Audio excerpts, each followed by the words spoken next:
Okay, I guess we're recording. So,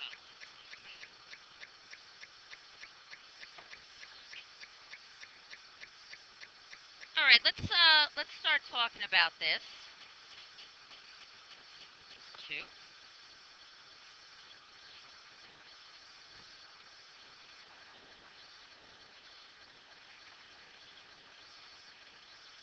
You notice how lovely? I got a new projector. It's very bright. I love it. I'm so happy. What was it again? It was can you remind me what the and then with the y squared? And the point that they gave us was 0, -1. Okay, guys, let's talk about the first one. 2, you got for an answer? 2 is correct. When you go to get the limit, first thing you try to do to get that limit is you just plug 0 in. So you would have f of 0 plus 1 over sine of 0. F of 0 is -1. So this gives us 0 over 0. So that's telling us that this limit, which is, we said, -1, yeah, plus 1. So now we're going to say this limit, we're going to apply L'Hopital's, is equal to the limit as x approaches 0, the derivative of the numerator over the derivative of the denominator. Now we're going to try to plug 0 in. Okay. To plug 0 into f prime of x, we realize that's given. So the derivative when x is 0, you also have to know that y is -1. So it's going to equal -1 squared times 2 times 0 plus 2 over, and then that cosine of 0 is 1. So we get 2 over 1, which is 2.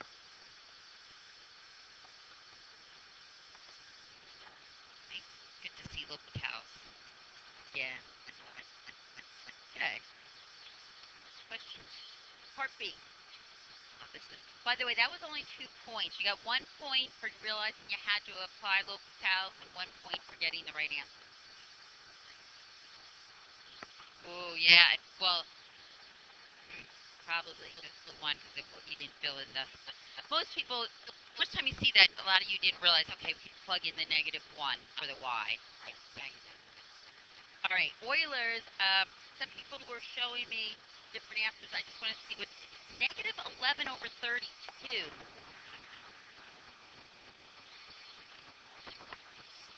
What was it? Negative point. Okay.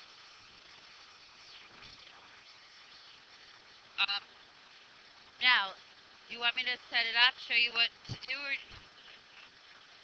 this was 2 points also. Oh, yeah, every question is 9 points. So there was 2 points for this Euler's. Yes. You know the differential equations, when you have to separate, integrate, that's always a big chunk of money. Yep. Yes.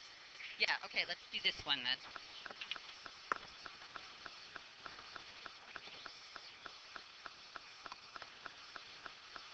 Okay, so we're going to start with the point 0, -1. We have to know the derivative.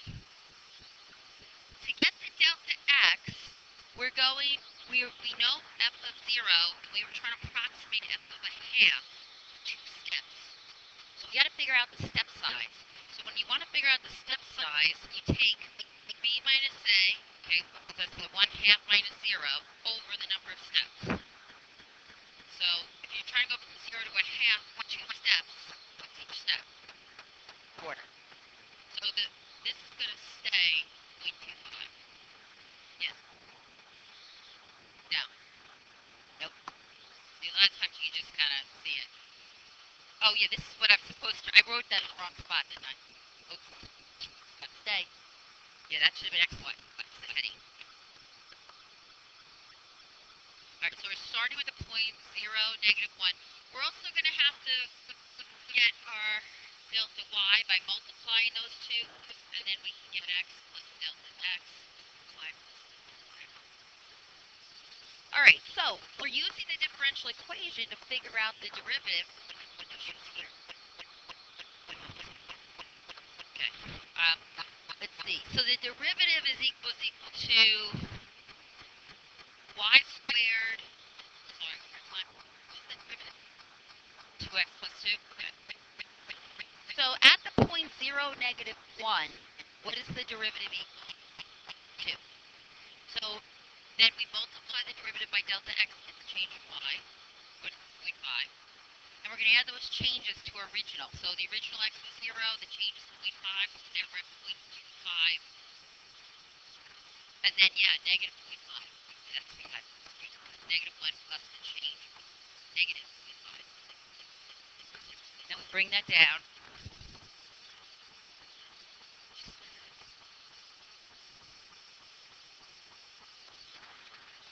Right? Melanie should be in here learning. All right. All right, what's the derivative at this point? Does that come out to 0.625? Okay, I'm going with it. We use this different. The change in x stays 0.25. What do you get when you multiply 0.25? Don't start 156? Like that? I put the 1 twice.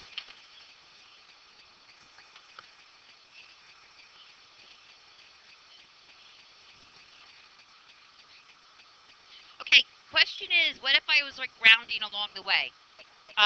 You don't really have to, well, I guess you really do. Yeah, it is an, yeah, that's true, it's all wrong anyway. But you have the wrong answer. Yeah, we want you to get the wrong answer. Um, but AP exam always go at 3 places. Always. Yeah. Now we can finish it up. We add the old x coordinate to, the change to the old, and that gives us the 0.5. We're going to stop. And when we add the change in y to the old y, what is it going to be?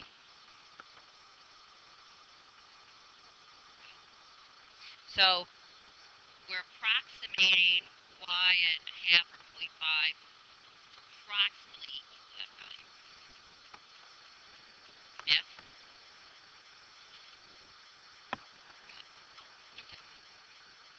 No calculator question. No, this is a no calculator question. Or you could just use fractions.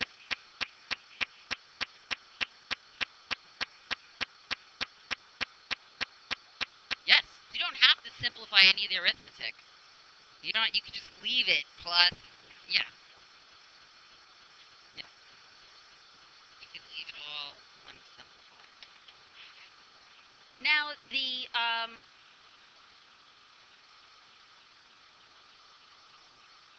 yeah, it's hard. Like you feel like you're doing something wrong when you don't simplify, but you have to play the game. You gotta. Good. You're good at playing the game. All right. Let me just tell you what the answer turns out to be, and then we can go through it. For this is the part C. We have to separate, integrate, figure out what C is. So I don't know if it's too small. Let me write it out here. It should be negative 1 over x squared plus 2x plus 1. You got that? That's a 5-pointer.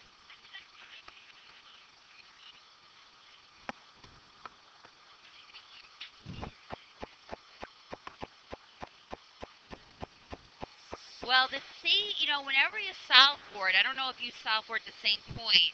Like, they solve for it before they solve for y. They put it in. You have to put it in. And then at that point on, it's real math. Once you put it in, you can't leave it hanging out at the end. Oh, yeah, you can't. Yeah, you got to do the whole side. What's that? Aha! Okay, do you want to see this one from with the plus C? No, outside. Well, yeah, but if you look at get a common denominator with yours, like multiply by whatever, and then see if combine it, see if it's the same thing. Which one? No, I know it's not, but I could. All right, let's. All right, so you want to see the steps for this one? Okay, so y squared. What is aren't you 2x plus 2, right? Okay. So let's separate. Always take a look. Make sure you didn't separate wrong. Then. And it's really fun because, I've always said, and people have told me, oh, if you make a mistake early on, you carry out your work correctly, then you'll still get credit. Like if people separate work. But then I went to this AP Institute this summer, and this the woman who was teaching, she was really, really old though, but she was like, no, you don't get any points if you make a mistake. So I don't know. That was the first time I ever heard that. So I really would like. Everyone always said, oh no. All right. So you really want to make sure you separate correctly. So does anyone have a question on that? No? Okay. All right. So what's the antiderivative of the left? Negative 1 over y.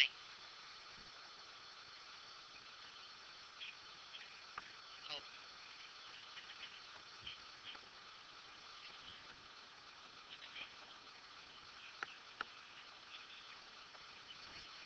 okay. You want to solve for C now, kids? Okay, you want to solve for C now? Okay, we're going to solve for C now then.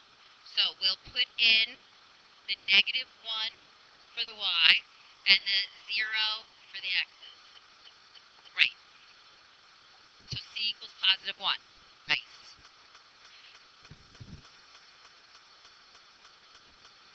I think it is a little easier. Yeah. If that's messing you up, then yeah, that's what you should. So now we know. We go back to the step before. We plugged in the 0 and the negative 1, and we're just going to write what we had, filling in the value of C that we just found. Correct. So at this point, I think I would multiply each side by negative 1 first, and then flip.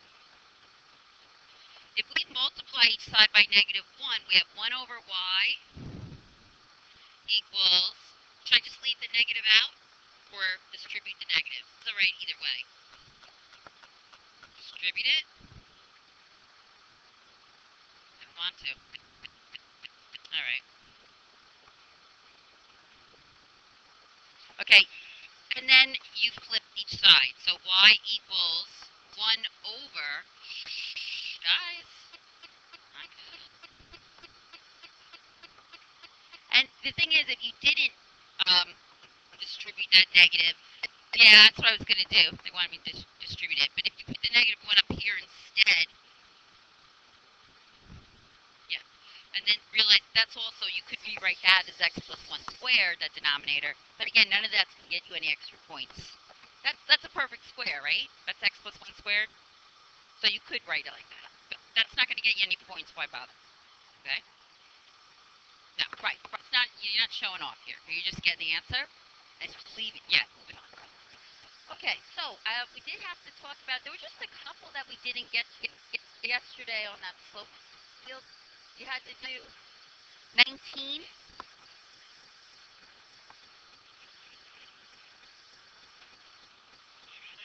Yeah, this was, to finish this up was homework. But we got pretty far, right? Yes, Kevin? Okay, I'll get you that. I'll get you that right after when I'm not connected. Yep.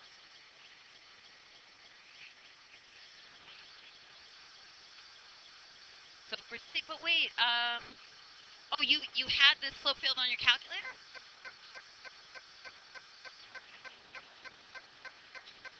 Oh. Okay, so yeah, you said x min negative 5, x max 5. So the solution is y equals 1 half x squared. So if on your calculator you just put in y1, what do you mean? Yeah, that is the solution. Oh, that works.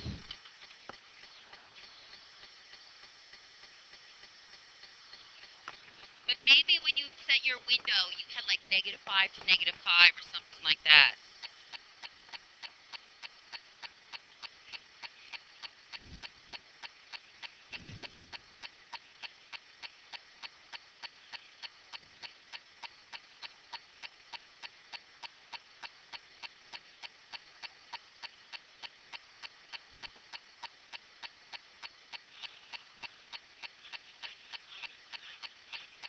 no wonder it had a problem with the window.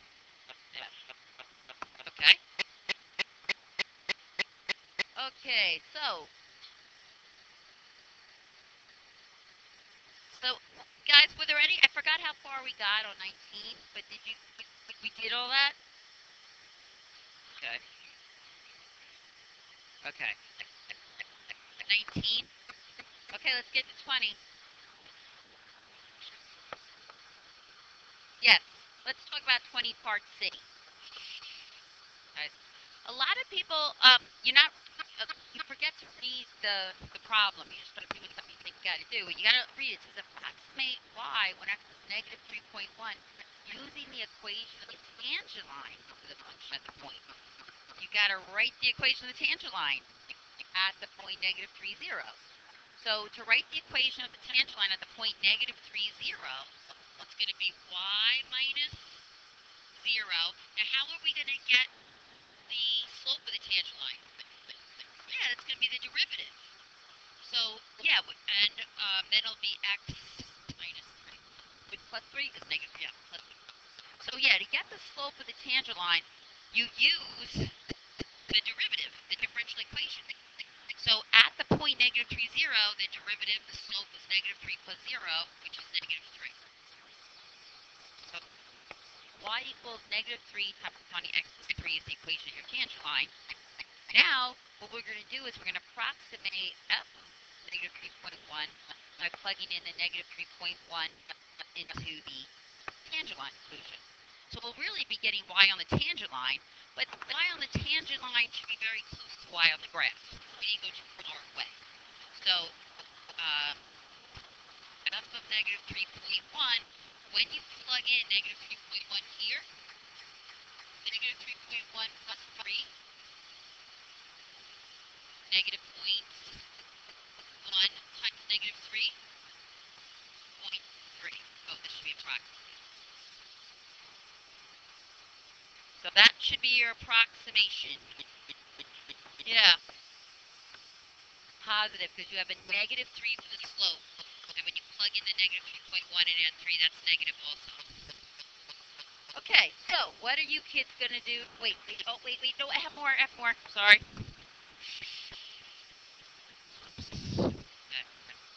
I'm sorry, we have a little more I have to talk to you about.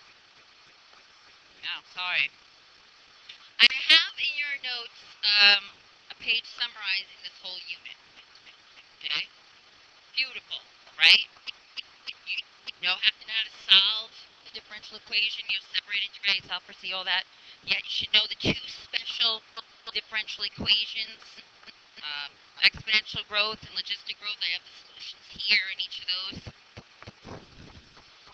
Slope fields, that's what we went over yesterday. That helps you visualize the solution.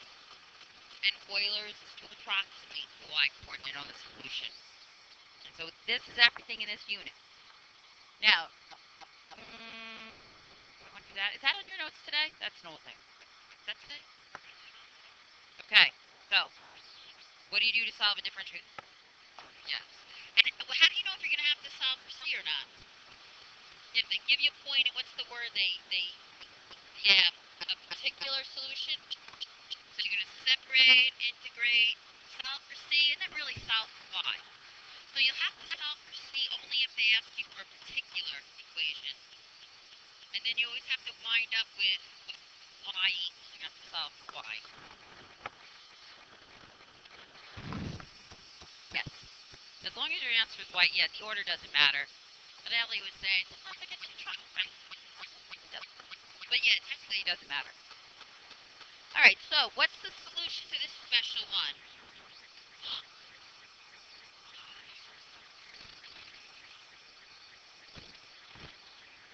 This is the perfect.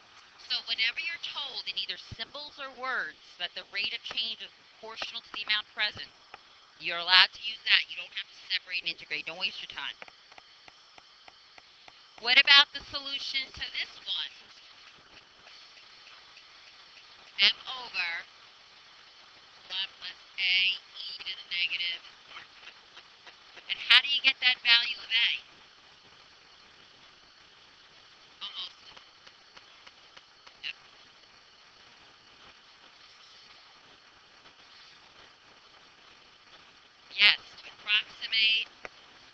value on a solution.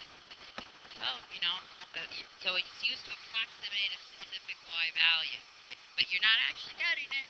Some tangent lines. Yes, when you use Euler's, you should always use the little approximate.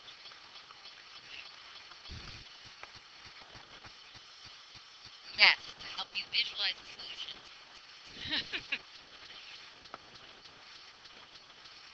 Yeah, that's true. Solution to a differential equation. Okay. Now, I want to be really, really clear because it's kind of a big unit. That's why we have to have two tests on this. Well, two parts. Yeah, but I don't think they're each going to be worth 100, but they will be worth, this sum will be more than 100. So think of it between 1 and 2. Okay, let's talk about what's going to be on the multiple choice part. And by the way, your homework tonight, you're going to practice multiple choice questions very similar to what's on the test. Okay, yeah, yeah, yeah, jumping off a rock, that's going to help you. Okay, ready? Tomorrow, yes.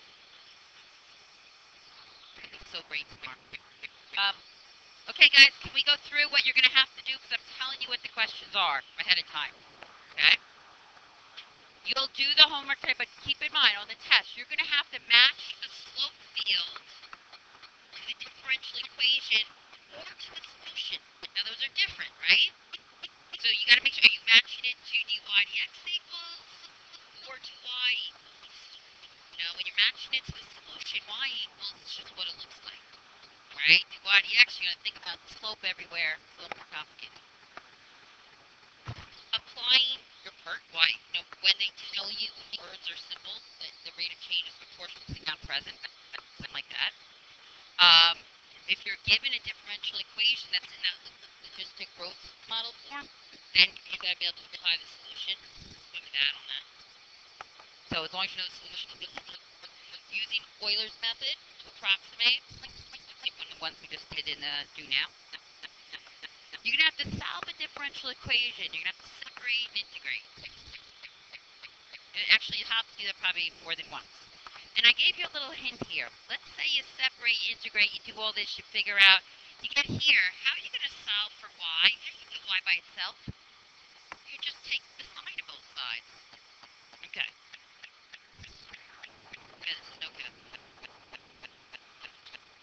Yeah. If they didn't give us a plane, we have to just leave it safe. But I wanted to make sure you knew how to go from there to here. Okay. And then you're going to have to know if you'll see this when you do your multiple choice questions tonight. If you're given the second derivative and 1 point on the graph of the first derivative, and then you're given 1 point on the graph of the function, figure out what y is. So, yeah, the actual function. So starting with the second derivative, you take the antiderivative to get the first one. Figure out what c is using the point on the derivative. Yeah. And then once you know what that is, take the antiderivative again to get the function, figure out c again using the point on the actual function. So you want to do those multiple choice questions. Make sure when you go through this, you say, yeah, I can do that, I can do that. Also, this is no calculator one, you might have to know unit circle values. So like if sine of pi over 2. You want to do that? Go over those.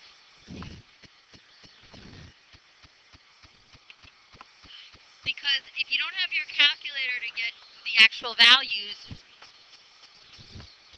okay. So, and you got to know everything in radians. Forget about.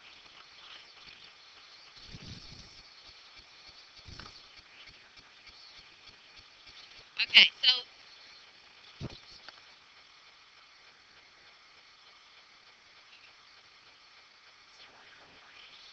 now which is which? Which is the cosine? Which is the sine? Okay, so this gives you the cosine and the sine of the quadrantal angles. Then these three other ones you have to know.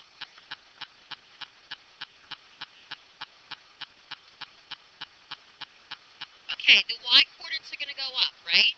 So what's the y coordinate down here? 1/2. Then it goes up to radical 2 over 2, and then it goes up to radical 3 over 2. Now, as you move from here to here, the x's are going to go down. What was the x? Rad 3 over 2. Oh, yeah. Okay, now we just got to know what angles this is for.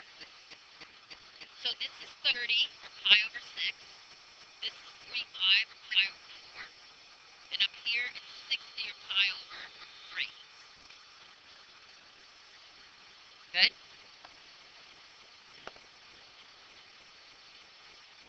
The homework are the 15 multiple choice questions. Sorry, what was... Oh. Cosine, sine. You're not going to be hearing that. I have the notes for tomorrow if anyone wants them. Let me stop this. Sorry, let me just... Where's my little thing saying... Oh, thank you very much.